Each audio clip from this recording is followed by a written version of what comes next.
Hello and welcome to Liverpool Transfer Daily. I'm your host, David Comerford, and I'm joined by Andrew Beasley to talk through some of the latest rumours around the club. And we'll go straight into it, Andrew. hmm Mostly midfielder talk today, understandably. And the first name that's been linked is the 21-year-old Nice midfielder, Khephren Thuram. Interesting detail about him. Plays in the France under-21 set up with Kouadio Kone, who's also been linked with Liverpool.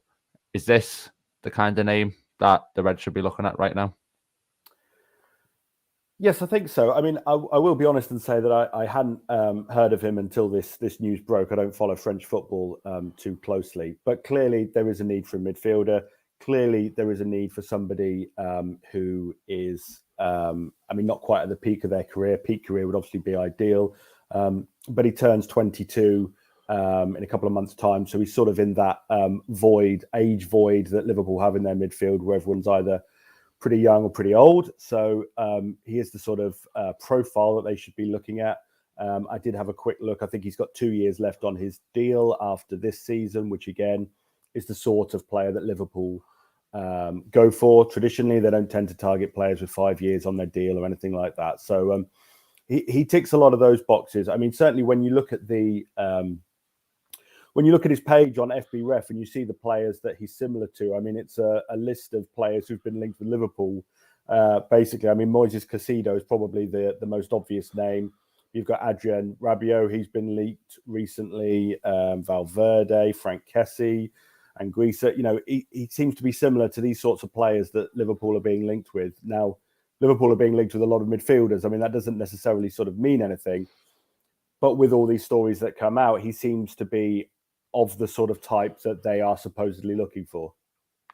And to pick up on that, what do you see as the key criteria for Liverpool in this midfield search? There's been a lot of talk recently about how they need a Wijnaldum build, essentially. Is that how you see it as well? I mean, it certainly wouldn't hurt, would it? I mean, I think I'm not sort of as down on the midfield, the players, as a lot of people are. I think, they went through an incredible season last year, and it's perhaps caught up with them a bit. But clearly there are issues there. I mean, Liverpool are just far too easy to play through. And, Wijnaldum often got criticised for, perhaps what he didn't do during his time at Liverpool, not too many goals or assists and things like that. But he was always available near enough, and he just kept the team ticking over and things like that. And, not that they don't have those players, but they just don't seem to quite have the structure. I think the structure is almost more of an issue than the players. But I mean, Wijnaldum was fantastic for Liverpool, and if they can get somebody of his ilk, a younger version to play there for the next 5 years, and that would only be a good thing as far as I'm concerned. Well, we'll move on to another midfield target then in Teun Koopmeiners from Atalanta. Obviously, an international teammate of Cody Gakpo, and you might remember him from the World Cup as a player who took that ingenious free kick that led to the late equaliser against Argentina.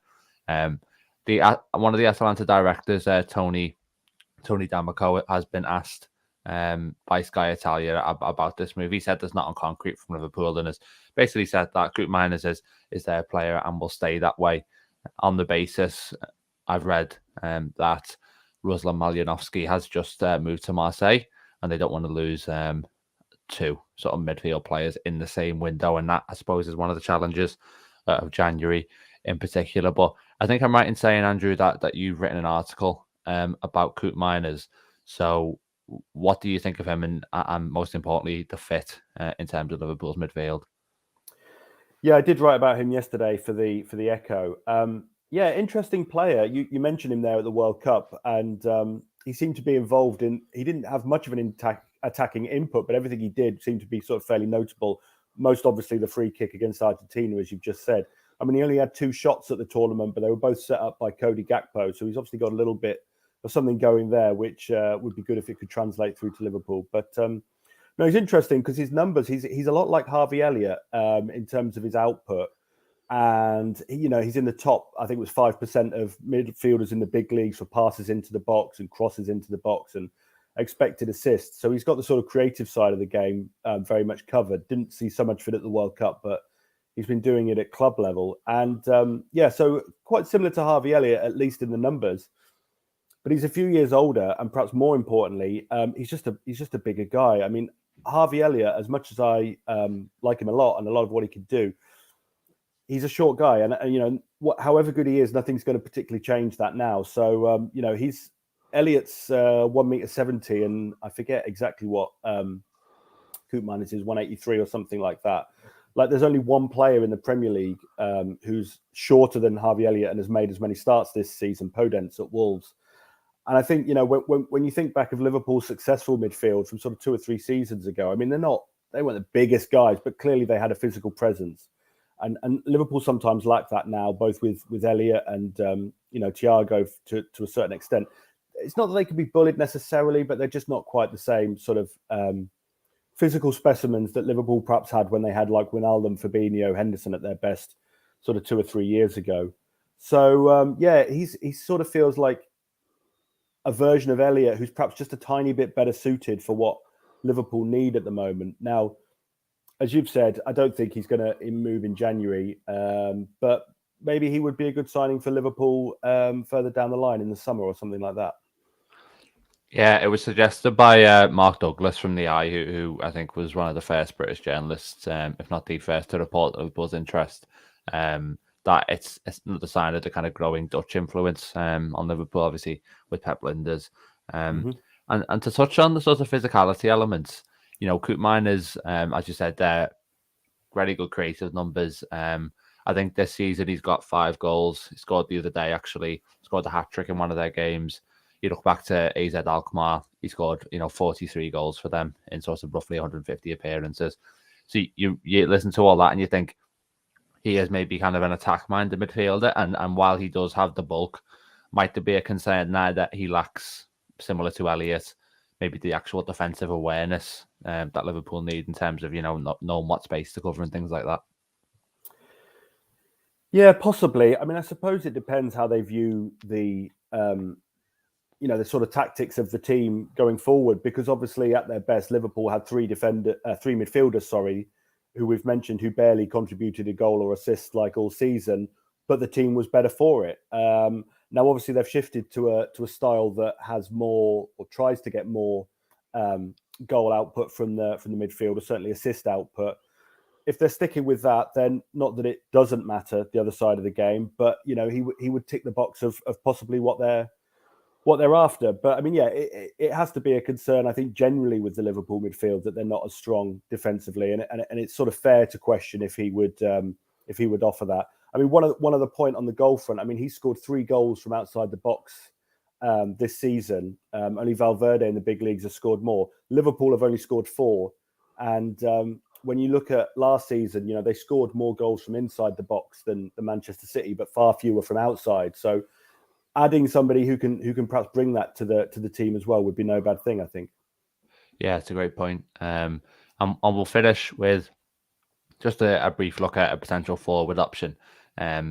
Martin Terrier from Rennes has been linked.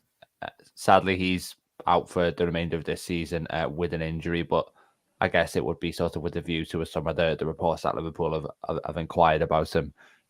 Andrew, rather maybe kind of looking at Terrier in too much depth, because he's, like I say, he is currently injured. When we see attacking links now, I mean, how skeptical should we be? Do you get the sense, because I kind of do, that now that this Gakpo signing is done, and almost independent of what happens with Firmino, Liverpool might be kind of stepping away from the attacking market for at least a good couple of years now? Yeah, you would have to think so. I mean, obviously, as we know, within the last 12 months, they've bought Diaz and Nunez and Gakpo, as you say. They've got Doak coming through. Obviously, he's a little bit young at the moment, but, he'll be a part of the first team squad in the next couple of years and stuff like that. So, yeah, I would be very wary of any sort of links with attackers now, because it's hard to know, what they do. Even if Firmino leaves, there's Jota as well.